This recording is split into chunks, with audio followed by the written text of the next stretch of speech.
नमस्कार, बहुत स्वागत है आपका डेली 24 भारत में। मैं हूं आपके साथ अनीता शर्मा। शुरुआत करते हैं उत्तर प्रदेश की बड़ी खबरों से। खबर यूपी के अंबेडकर नगर जिले से है, जहां पर जिला मुख्यालय पर प्रधान संघ का जोरदार प्रदर्शन देखने को मिला। ये प्रदर्शन प्रधान संघ के जिला उपाध्यक्ष के खिलाफ दर्ज मुकदमों को लेकर किया गया।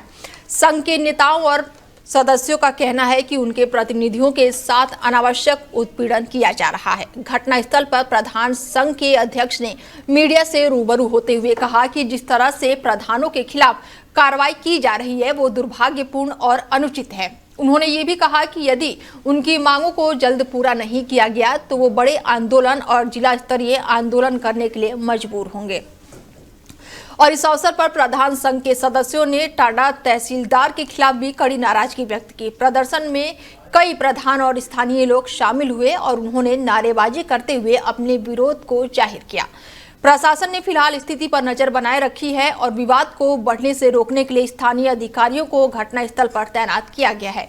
और इस प्रदर्शन ने जिले में सियासी और प्रशासनिक हलचल बढ़ा दी है। तो वही खबर यूपी के बांदा से है, जहां पर आज उप मुख्यमंत्री ब्रजेश पाठक पहुंचे हुए हैं और प्रधानमंत्री नरेंद्र मोदी के निजी सचिव ओम प्रकाश सिंह की मां मानवती सिंह के 13वीं संस्कार कार्यक्रम में शामिल हुए हैं।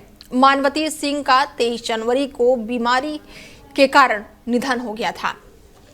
उप मुख्यमंत्री ब्रजेश पाठक ने निजी सचिव की मां के चित्र पर माल्यार्पण कर उन्हें श्रद्धांजलि अर्पित की। साथ ही जल शक्ति राज्य मंत्री रामकेश निषाद ने भी चित्र पर माल्यार्पण कर उन्हें श्रद्धा सुमन अर्पित किए हैं। कार्यक्रम में उप मुख्यमंत्री ने ओम प्रकाश सिंह और उनके बड़े भाई शिक्षक शिव प्रकाश सिंह से पारिवारिक हालचाल जाना। और इस अवसर पर जिले के कई वरिष्ठ बीजेपी नेता और पदाधिकारी भी उपस्थित रहे। इनमें से पूर्व अध्यक्ष जिला पंचायत जगराम सिंह, पूर्व जिला अध्यक्ष लवलेश सिंह और नेता बलराम सिंह मौके पर मौजूद रहे। और इस दौरान उप मुख्यमंत्री ने परिवार के प्रति संवेदनाएं व्यक्त की और उन्हें शक्ति देने की बात कही। कार्यक्रम में पार्टी नेताओं और स्थानीय जनप्रतिनिधियों ने भी उप मुख्यमंत्री से भेंट कर सम्मान प्रकट किया।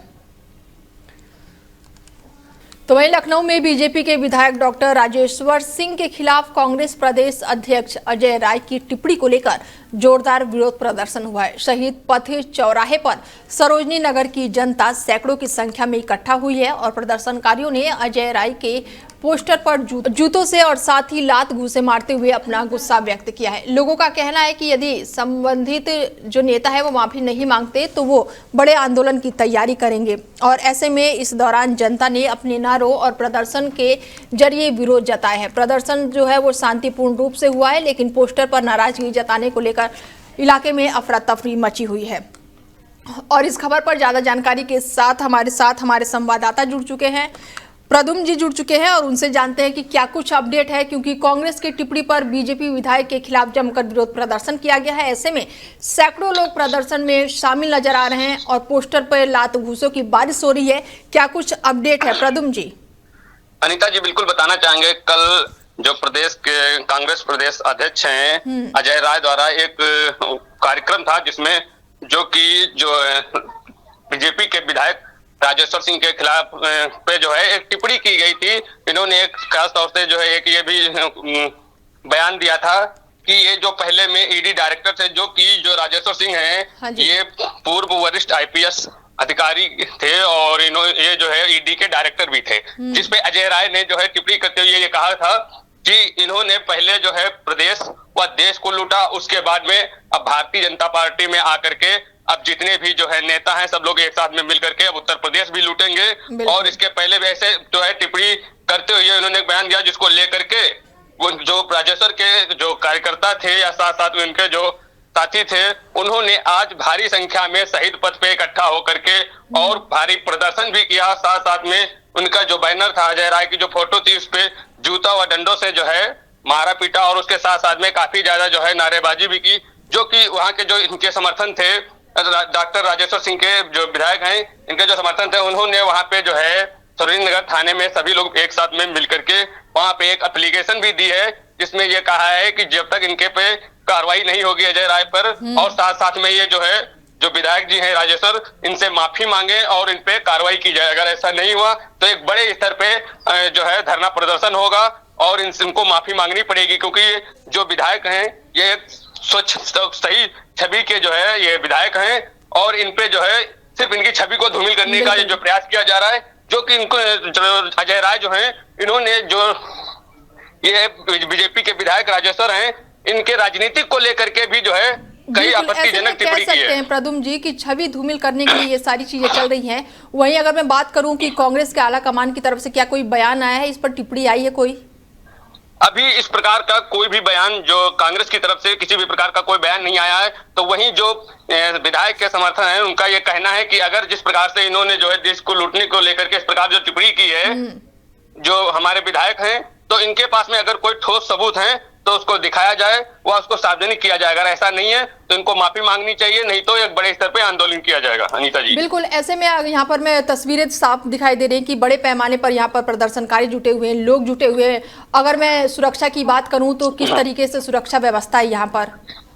बिल्कुल, अगर बात करें जो भी वहाँ प्रदर्शन कर रहे थे, जो पहले से विधायक जी का तो वहाँ पे बाद में पहुंचना हुआ था, लेकिन वहाँ पे जो पहले उनके जो कार्यकर्ता थे, उनके जो समर्थक थे, वो सभी लोग वहाँ प्रदर्शन कर रहे थे, जिसको लेकर के बाद में जो बीजेपी के विधायक हैं डॉक्टर राजेश्वर सिंह जब वहाँ पे पहुंचे तो सभी को शांत कराया, और साथ साथ में किसी भी प्रकार का कोई उपद्रव न करने को लेकर के शांतिपूर्वक धरना प्रदर्शन किया गया, जिसको लेकर के बाद में वहाँ के शरीनगर जो SHO हैं उनको एक एप्लीकेशन देते हुए, एक तहरीर देते हुए और इनके जो अजय राय हैं इन पे कार्रवाई करने का जो है कहा। और साथ साथ में तो वहाँ पे जो SHO भी थे, उन्होंने भी एक आश्वासन देते हुए कहा कि इस पे जो है कार्रवाई की जाएगी, और साथ साथ में जो कार्यकर्ता है उनका एक ही कहना है कि जब तक अजय राय डॉक्टर राजेश्वर सिंह से माफी नहीं मांगेंगे तब तक ये लगातार प्रदर्शन होता रहेगा, और ये धरना प्रदर्शन एक बड़े स्तर पे किया जाएगा, जो कि कल तक अगर माफी नहीं मांगे तो कल जाकर के जो कांग्रेस का दफ्तर है वहां जाकर के जो है धरना प्रदर्शन होगा। बिल्कुल। बीजेपी की अगर मैं बात करूं प्रद्युम्न जी, तो बीजेपी की तरफ से क्या कुछ बयान निकल कर आया है? क्योंकि बड़े पैमाने पर लोग हैं और ये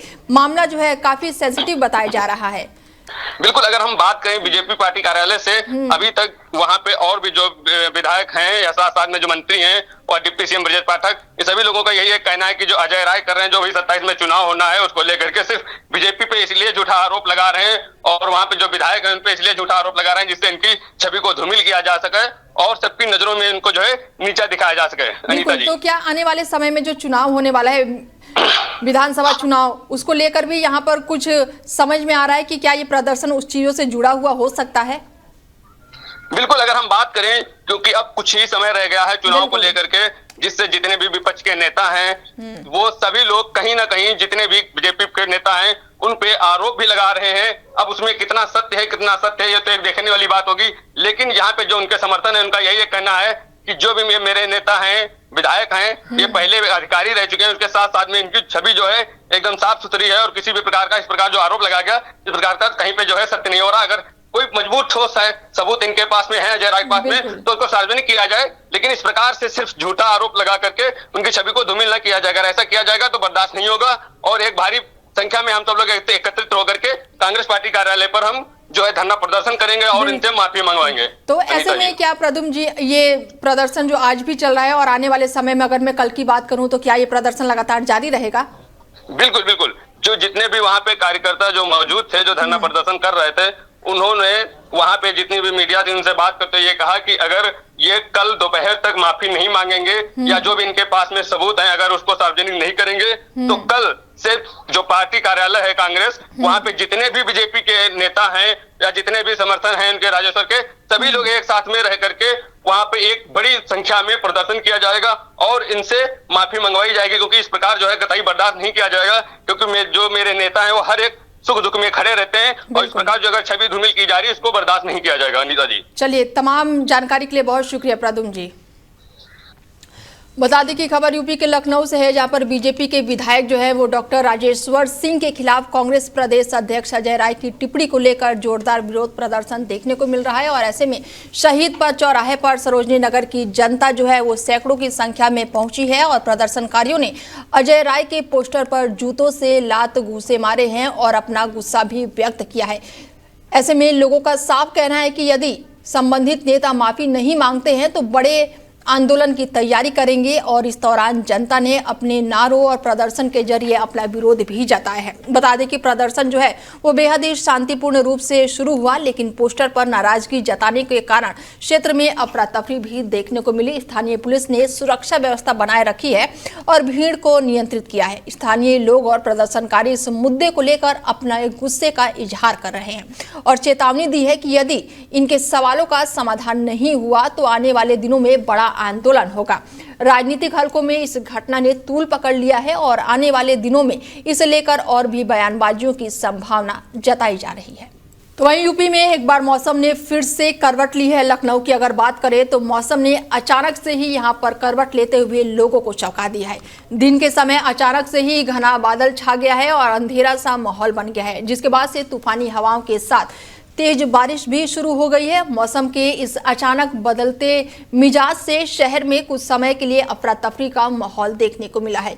तेज आंधी और बारिश के कारण सड़कों पर चल रहे वाहन जो है चालकों को भारी परेशानियों का सामना करना पड़ रहा है। कई जगहों पर पेड़ों की टहनियां टूटकर गिरने से यातायात बुरी तरह से प्रभावित हुआ है। बारिश और तेज हवाओं के चलते तापमान में भी गिरावट दर्ज की गई है, जिससे गर्मी से कुछ राहत जरूर मिली है, लेकिन लोगों की मुश्किलें बढ़ गई हैं। कुछ मौसम परिवर्तन का सबसे ज्यादा असर जो है वो भोलेनाथ के श्रद्धालुओं पर भी पड़ा। सावन के चलते शिवालयों की ओर जा रहे श्रद्धालुओं को बारिश और तेज हवाओं के कारण कठिनाइयों का सामना करना पड़ेगा और कई श्रद्धालु जो हैं बारिश में भीगते हुए दर्शन के लिए पहुंचे। मौसम विभाग के अनुसार अगले कुछ घंटों तक आंधी और बारिश का सिलसिला लगातार जारी रह सकता है और ऐसे में लोगों को सतर्क रहने की सलाह दी गई है। प्रशासन ने भी नागरिकों से खराब मौसम के दौरान अनावश्यक घर से बाहर निकलने से बचने की अपील की है। तो वहीं महोबा के चरखरी विधानसभा से बीजेपी विधायक बृजभूषण राजपूत उर्फ गुड्डू भैया ने एक बार फिर से विवादित बयान देकर राजनीति में हलचल मचा दी है। उन्होंने कहा है कि किसी को बंधक बनाना मेरे लिए मामूली बात है और कांग्रेस सरकार के दौरान तत्कालीन केंद्रीय मंत्री प्रदीप जैन को बंधक बनाने का आरोप लगाया। विधायक ने यह भी कहा है कि अधिकारियों को चूड़ियों और पेटीकोट पहनाई गई थी। उन्होंने अपने विवादित बयान में यह भी जोड़ा है कि विकास की बात में कमरे में क्यों करूं और बीजेपी में आने के बाद उनका अनुशासित रूप सामने आ जाता है जो पहले नहीं देखा गया। बृजभूषण राजपूत के इस बयान का वीडियो जो है वो सोशल मीडिया पर तेजी से वायरल हो रहा है, जिससे राजनीतिक हलचल बढ़ गई है और इसके साथ ही उनके जल शक्ति मंत्री स्वतंत्र देव सिंह के खिलाफ जारी बगावती सुरों को लेकर भी नई चर्चाएं शुरू हो गई है। राजनीतिक विशेषज्ञों का कहना है कि इस बयान से विधायक की साख और उनके राजनीतिक भविष्य पर असर पड़ सकता है। फिलहाल सोशल मीडिया और राजनीतिक गलियारों में इस बयान पर जमकर चर्चाएं हो रही हैं। तो वहीं पीलीभीत के ऐतिहासिक पक्का तालाब में आधा दर्जन जलीय जंतु विशेष रूप से कछुए की मौत से इलाके में हड़कंप मचा हुआ है। बताया जा रहा है कि तालाब में पानी का स्तर जो है वो लगातार घटने और गंदगी के कारण कछुओं की मौत हुई है। तालाब में मृत कछुओं के पानी में उतरते हुए वीडियो भी अब सामने आए हैं, जो सोशल मीडिया पर तेजी से वायरल हो रहे हैं। स्थानीय लोगों का कहना है कि पक्का तालाब लंबे समय से उपेक्षित और गंदगी का शिकार है। समय पर सफाई न होने और जल संरक्षण के उपाय न किए जाने से तालाब की स्थिति लगातार खराब होती जा रही है। विशेषज्ञों के अनुसार कछुए जल स्वच्छता में प्रहरी माने जाते हैं और वो पानी में मौजूदा मृत जैविक अवशेषों को खाकर जल को स्वच्छ रखने में अहम भूमिका निभाते हैं। कछुओं की मौत से न केवल पर्यावरण संतुलन को नुकसान पहुंचता है, बल्कि प्रशासन की लापरवाही पर भी सवाल खड़े हो रहे हैं। स्थानीय लोगों ने मांग की है कि तालाब की तत्काल सफाई, पानी की उपलब्धता और जलीय जीवों के संरक्षण के लिए ठोस कदम उठाए जाए, ताकि भविष्य में ऐसी घटनाएं दोबारा ना हो सके। फिलहाल ये वीडियो जो है सोशल मीडिया पर तेजी से वायरल हो रहा है। खबर पीलीभीत से है और पीलीभीत के तालाब में कछुओं की मौत से इलाके में हड़कंप मचा हुआ है। पानी की कमी और गंदगी से जलीय जीवों की ये मौत हुई है और मृत कछुओं का वीडियो सोशल मीडिया पर तेजी से वायरल हो रहा है, जिसको लेकर अब कई तरह के सवाल उठ रहे हैं। तो वही खबर यूपी के लखनऊ से है, जहां पर भारी बारिश के बीच जियामऊ पुल से सामने आए एक वीडियो ने लखनऊ पुलिस को कार्यशैली पर भी गंभीर सवाल खड़े कर दिए हैं। वायरल वीडियो में देखा जा सकता है कि तेज बारिश से बचाने के लिए जब लोग मजबूरी में अपनी गाड़ियां सड़क किनारे खड़ी कर लेते हैं, उसी दौरान पुलिसकर्मी राहत देने के बजाय ऑनलाइन चालान काटते हुए नजर आए हैं। मूसलाधार बारिश के कारण दृश्य जो है वो बेहद ही कम हो गया है और कई वाहन चालक सुरक्षित स्थान पर रुकने को मजबूर हो गए थे। ऐसे में पुलिस की ये कार्रवाई लोगों को नागवार गुजरी। वीडियो सामने आने के बाद से शहरवासियों में भारी नाराजगी देखी जा रही है। लोगों का कहना है कि ये कोई नियम तोड़ने की मंशा नहीं थी, लेकिन जान माल की सुरक्षा के लिए उठाया गया कदम था। लेकिन पुलिस ने इंसानियत दिखाने के बजाय सख्ती दिखाई है और इस घटना को लेकर इसलिए भी सवाल खड़े हो रहे हैं क्योंकि ये पूरा मामला यूपी के डीजीपी आवास से महज कुछ किलोमीटर की दूरी पर घटित हुई है। सोशल मीडिया पर वीडियो तेजी से वायरल हो रहा है और लखनऊ पुलिस को काफी किरकिरी भी हो रही है। लोग पुलिस से इस मामले में संवेदनशीलता और मानवीय दृष्टिकोण अपनाने की मांग कर रहे हैं।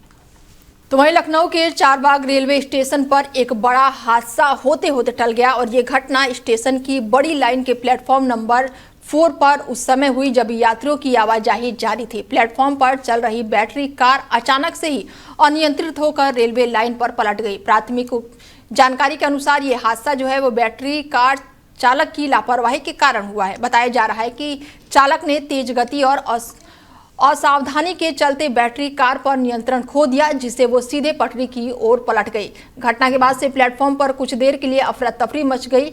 गनीमत रही कि हादसे के वक्त वहां पर कोई भी ट्रेन नहीं गुजर रही थी, जिससे बड़ा हादसा टल गया और इस घटना में किसी यात्री के घायल होने की भी सूचना नहीं सामने आई है। रेलवे कर्मचारियों ने तुरंत ही मौके पर पहुंचकर स्थिति को संभाला है और बैटरी कार को पटरी से हटाने का कार्य शुरू किया। घटना के बाद से रेलवे प्रशासन ने मामले की जांच शुरू कर दी और बैटरी कार चालक की भूमिका की जांच की जा रही है। साथ ही स्टेशन परिषद से सुरक्षा मानकों को लेकर भी सवाल खड़े हो रहे हैं।